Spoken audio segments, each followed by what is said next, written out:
The hall of the Orbital Academy stretched wide like a gleaming crescent of transparent alloy that overlooked the slow spin of the planet beneath. Yet inside, nothing felt vast at all. It felt compressed, tense, expectant, for this was the first joint performance between human students and delegates from 3 other worlds, and every seat was filled with beings of different forms, postures, and sensory limbs.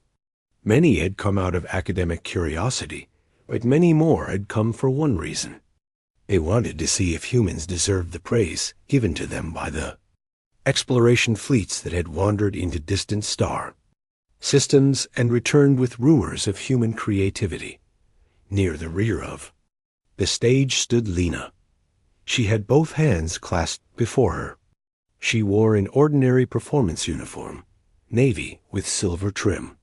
Her dark hair was tied back simply. Nothing about her appearance stood out.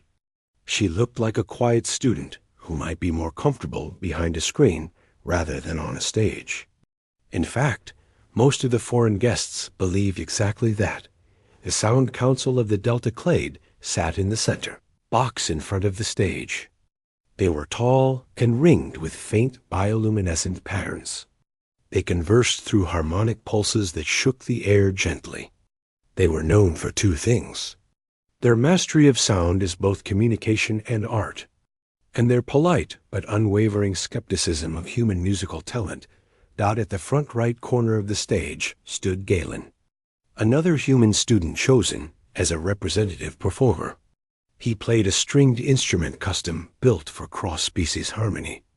Galen was confident, practiced, and eager to impress. He had rehearsed day and night since the Academy announced the showcase. He already had an eager glint in his eyes as he tuned his strings. The flicker of pride in his posture did not escape Lina, though she did not fault him for it.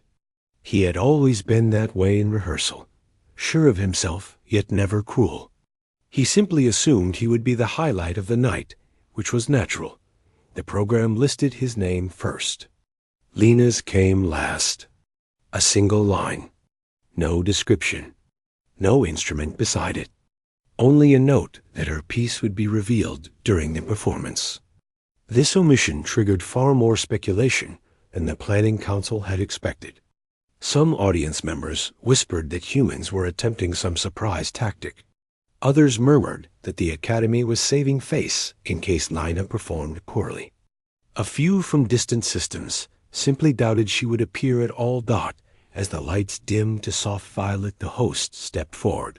He announced the showcase with a practiced smile. Speeches followed. The sound engineers played recordings of stellar winds captured from probe flights. Representatives from other worlds demonstrated instruments built from crystal or gas or vibrating filaments.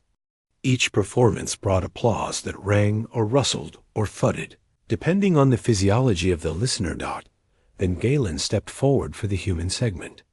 He bowed. He lifted his instrument. He played. His music surged across the hall with warm resonance. Every note swelled like waves pushing toward a shore. The audience nodded in satisfaction. Some tapped appendages. Others pulsed harmonic appreciation. Galen's confidence gained force. His melody rose and shifted into a rapid series of bright tones. It was a well-practiced piece, and he delivered it with precision. Yet when he finished, there was a moment too long before the applause came. It arrived eventually, but without the vigor Galen had hoped for. His smile wavered. He stepped aside. The host thanked him, then announced Lena. A ripple went through the room. Some leaned forward with curiosity. Others nudged one another. The Sound Council lifted their faintly glowing faces and focused intently on the stage. Lena walked to the center. A small case rested near her feet. She knelt. She opened it. From inside, she lifted a slender metallic flute with a simple matte finish. It was a human design, decades old, nothing experimental or exotic. This confused the nearest rows. They expected a new instrument, a hybrid fusion of multiple acoustic technologies. Instead, they saw a common tool. Her hands trembled only slightly as she raised it to her lips. She glanced once at the transparent ceiling as the curve of the planet glowed behind drifting clouds. Then she took a breath. Her first note came out soft and pure. The hall fell silent. Not a forced silence. Not a polite pause. A silence so complete that even the faint hum of the climate regulators seemed distant. Every being present felt an almost immediate shift in perception. Something in that quiet note touched the senses beyond simple hearing. It was a low, silver tone, almost fragile. Yet within it lay a thread of something profoundly alive. Some listeners felt it as warmth, others as cool clarity. Still others felt as though the note carried a memory they had not lived, but somehow recognized. Lena did not know any of that. She only knew she must continue. Her second note bloomed into a graceful arc that spilled into a shimmering phrase. The melody began to unfurl, like a gentle ribbon drifting in a current. It had no grand rhythm, no percussive force, no dramatic leaps. It was a slow, thoughtful journey of tone. Every pitch was shaped with care, as though she was carving something delicate from air. The sound council leaned forward. Their luminous patterns brightened. Though their understanding of sound was complex, they could not immediately trace the roots of the structure she wove. Human musical systems were familiar to them, but Lena seemed to bend them toward something subtler. She played a theme that shifted in a way few beings in the hall expected. Her melody dipped into a minor shape, then lifted gently toward a hopeful resolution. It was the kind of motion found in the oldest human songs, written long before interstellar flight.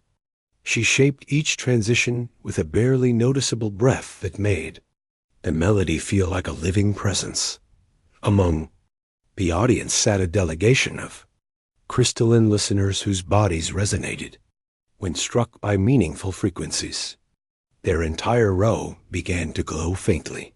They did not understand why, but something in Lena's sound struck a harmonic that felt deeply.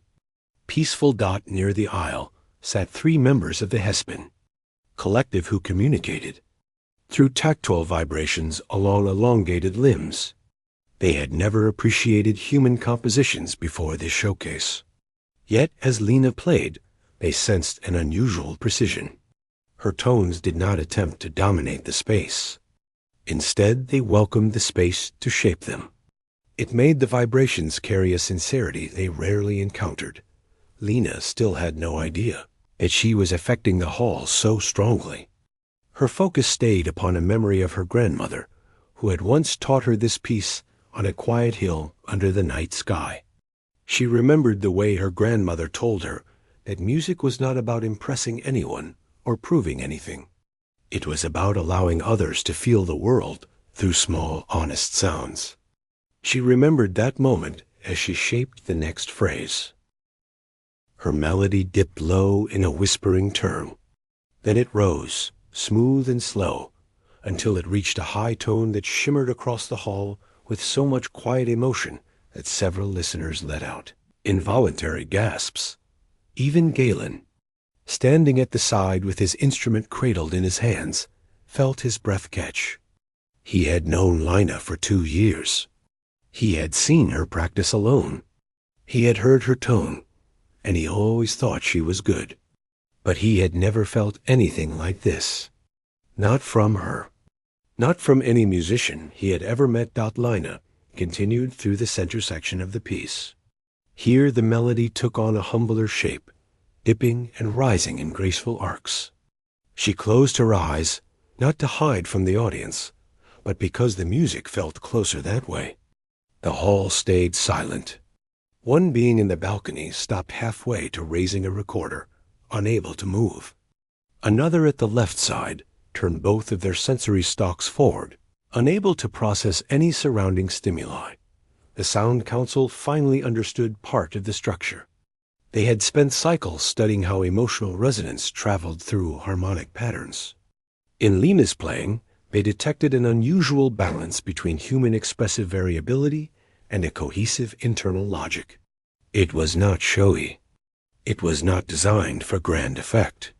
Yet the entire piece carried a unity that felt astonishingly natural. She reached the peak phrase, a sequence where the melody resolved into a gently rising line. Her breath flowed evenly. Her fingers moved with steady care. The tone grew warm. It expanded with a tender brightness that filled every corner of the hall. Then it softened. She carried the melody downward in a slow cascade. It turned reflective, calm, almost meditative. Every listener remained locked in place. Even the smallest shift of posture might break the spell. No one wanted to risk missing even a fraction of what she offered. As she approached the closing passage, she opened her eyes again. The planet glowed behind the ceiling. A slow storm moved over the darkened hemisphere. The curvature shone with a gentle halo. She breathed deeply and played the final phrase. It drifted downward like falling. Light, soft, clear, honest. Then she played the final note. It hung in the air like a fragile crystal, suspended by nothing but memory. The hall remained frozen. Every species present, regardless of physiology, felt something they could not fully describe. The note faded. Silence filled the hall again. No applause came. Not at first. No one wanted to disturb the moment. Even the climate systems seemed to hesitate. Lena lowered her flute. She felt her heartbeat rise as she became aware of the stillness. She wondered if she had done something wrong. Then, slowly, the hall erupted. Applause thundered from human hands. Harmonic pulses resonated from the sound council. Crystalline listeners glowed with intense radiance. The Hespen delegates vibrated their limbs rapidly in a gesture of profound respect. Other species added their own forms of praise until the entire hall shook with unified admiration. Lena stood still. She felt overwhelmed. She bowed once. The host stepped forward, but even he seemed unsure how to follow such a moment. He offered words of praise, though many in the room barely heard him. Their attention lingered on Lena, still standing with her flute at her side. Galen approached her quietly. His earlier pride was gone. He looked at her not with jealousy, but with deep admiration. He knew she had achieved something extraordinary, something rare, something that would be remembered by every being who had witnessed it. Representatives from distant systems came forward to speak to her. Some asked how she had learned to shape a tone with such depth. Others asked about the piece itself. She answered gently. She told them it was an old human melody taught by a family member. She explained that she played it not to impress anyone, but simply to share something personal. One member of the sound council stepped forward. Their bioluminescent patterns shifted into a slow spiral of respect. They spoke through a translator that carried the harmonic pulses into audible tones. The message was simple. They told her that she had shown them something new, something that proved humans brought a unique gift to the interstellar chorus. They thanked her. After the formal showcase ended, the audience lingered. Conversations spread across the hall. Many spoke of the moment her first note sounded. Others tried to describe what they had felt. Some compared the experience to rare natural events on their home worlds. Others said it felt like hearing a memory of a world they had never visited. Lena packed her flute. She stepped off the stage. Her heart still felt light and unsteady. When she reached the corridor behind the performance hall, she leaned against the wall and took a slow breath. She had not intended to cause such a reaction.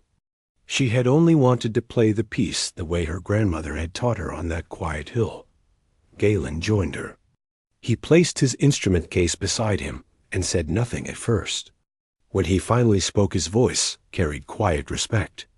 He told her that her music had shown everyone something powerful, something that reminded them why humans belonged among the stars. Lena thanked him. though she felt shy accepting such praise. They stepped out together into the observation deck that overlooked the planet. The storm had spread along the Terminator line. Lightning glimmered faintly within the clouds. Lena stared at the view and thought about the many voices she had heard tonight, coming from so many different species. She felt a sense of unity that she had never experienced before. Humans were still new to the interstellar stage. Many species admired their ingenuity or endurance, but they sometimes questioned whether humans could contribute in the realm of pure expression. Tonight that question had been answered. Lena lifted her flute case and held it gently. She whispered a quiet thank you to the memory of her grandmother. Then she walked with Galen toward the Academy Hall, where the rest of the students waited. Behind them, the stars continued their slow dance. The worlds beyond the Academy shimmered with potential. And throughout all of them, the story of the quiet human whose first note silenced an entire hall began to spread.